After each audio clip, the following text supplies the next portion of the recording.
So if your goal is wellness, which should be the #1 goal, you have to follow an anti-inflammatory diet for a lifetime.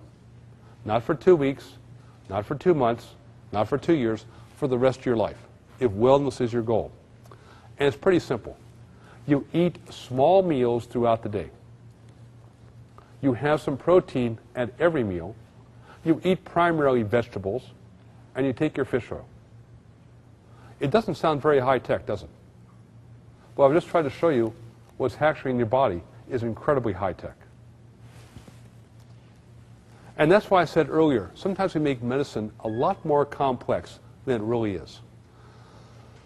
In many ways, medicine we see today is like an iceberg. We see the tips of the iceberg, but below the surface lies most of the mass. We see today, we see the cancer, we see the autoimmune diseases, we see the heart disease, we see the neurological disease, we see the aging process. And they seem to be all separate. But in reality, they're all connected below the surface by silent inflammation. The more you reduce silent inflammation by the diet, the size of the peaks that you see gets smaller and smaller. It doesn't say that food will replace drugs, but food makes drugs work better at lower concentrations. Lower concentrations, lower side effects. So here's my view of 21st century medicine, and really 21st century anti-inflammatory medicine. The key for the future is reduction of silent inflammation. You can only do that by controlling your hormones and keeping them in a zone that's not too high, but not too low.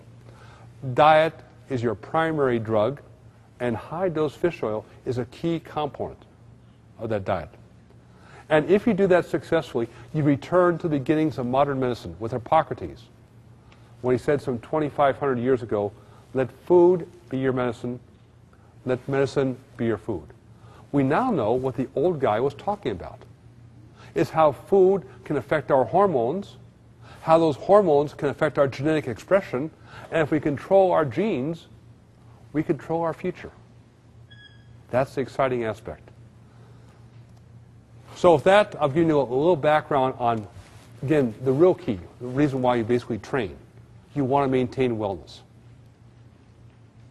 But here's the molecular reasons. Now we'll take a short 15-minute break here and then come back and talk about how this is all translate into improving athletic performance.